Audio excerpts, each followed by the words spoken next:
ஆண்டவராகிய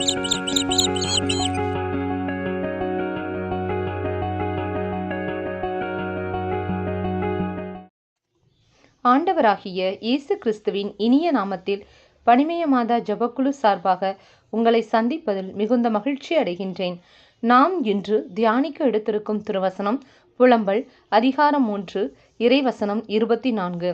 ஆண்டவரே என் பங்கு என்று என் மனம் சொல்கின்றது, எனவே நான் அவரில் நம்பிக்கை கொள்கின்றேன். நாம் தியானிப்போமா? கிறிஸ்து இயேசுவுக்குள் பிரியமான சகோதர சகோதரிகளே, கிறிஸ்து இயேசுவின் அன்பும் சமாதானமும் உங்களோடு என்றும் இருப்பதாக. கிறிஸ்து இயேசுவுக்குள் பிரியமானவர்களே, இயேசு கிறிஸ்து நம் நம்பிக்கைக்குரிய தகப்பன். அவர் சொல்ல ஆகும், அவர் கட்டளையிட நிற்கும். ஆம், அவருடைய வார்த்தையில் வல்லமை உள்ளது. உயிரற்ற எலும்புகள் கூட அவர் வார்த்தையில் உயிர்ப்பிக்கிறது. அவர் வார்த்தைக்கு உயிர் இருக்கிறது. அந்த வார்த்தைதான் இன்றும் நம்மில் செயலாற்றி நம்மை தாங்குகிறது. அந்த வார்த்தையான இறைவனை நம் வாழ்க்கையில் பங்காக கொண்டு வாழும்போது நம்பிக்கையினால் நாம் ஸ்திரப்படுகிறோம். அவருடைய வார்த்தை நம் வாழ்க்கையில் கிரியை செய்கிறது. நாம் சோர்வுற்ற வேளையிலும் பலவீனத்தின் மத்தியிலும் அவருடைய வார்த்தை நமக்கு உரமூட்டுகிறது. அதனால்தான் திருவசனம், பச்சிலையோ மருந்தோ தேவையில்லை, உம்முடைய வார்த்தை என்னை குணமாக்கும் நல்மருந்து என்று கூறுகிறது. பரிசுத்த ஆவியானவர் அவரது வார்த்தையினால் நம்மை தேற்றி காயங்களை கட்டுகிறார்.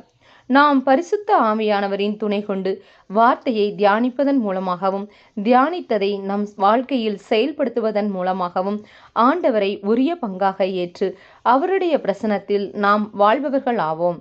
நமது ஆவியும் கடவுளின் ஆவியுடன் இணையும் போது நம் மனதின் விருப்பங்களை எல்லாம் நம்பிக்கையின் வாயிலாய் பெற்றுக்கொள்கிறோம். விவிலியத்தில் யாக்கோபை பார்க்கிறோம். அவர் கடவுள் மேல் அதிக அன்பும் நம்பிக்கையும் வைத்திருந்தார். எனவேதான் கடவுள் அவர் மூலமாக 12 கோத்திரங்களை உருவாக்கினார். அவரின் கையின் பிரயாசங்களை எல்லாம் கர்த்தர் அபரிவிதமாக ஆசிர்வதித்தார். ஆண்டவரை தம் உரிய பங்காக ஏற்றுக்கொண்டார். ஆண்டவரும் அவருக்கு நிறைவான வாழ்வை கொடுத்தார். ஆம் பிரியமானவர்களே, நாமும் நமது வாழ்க்கையில் ஆண்டவரை உரிய பங்காக ஏற்று நம்பிக்கையுடன் அவர் வார்த்தையின்படி நடக்கும்போது அவருடைய வலது கரம் நம்மை தாங்கி நடத்துவதை நாம் உணர முடியும். நாம் ஜெபிப்போமா? எங்களை மிகவும் நேசிக்கின்ற எங்கள் அன்பின் பரலோக பிதாவே, இந்த அருமையான நாளுக்காக உமக்கு நன்றி செலுத்துகிறோம். ஆண்டவரே, நீரே எங்கள் கற்பாரையும் கோட்டையும் அரணுமாய் இருக்கிறீர். ஆண்டவரில் நம்பிக்கை வைத்திருக்கிற மனுஷன் பாக்கியவான் என்றுரைத்த இறைவா, நாங்கள் எச்சூழ்நிலையிலும் உம்மேல் நம்பிக்கை வைத்து உம்மை என் வாழ்வின் பங்காக ஏற்றுக்கொள்ளும் கிருபையை எங்கள் மேல் பொழிவீராக.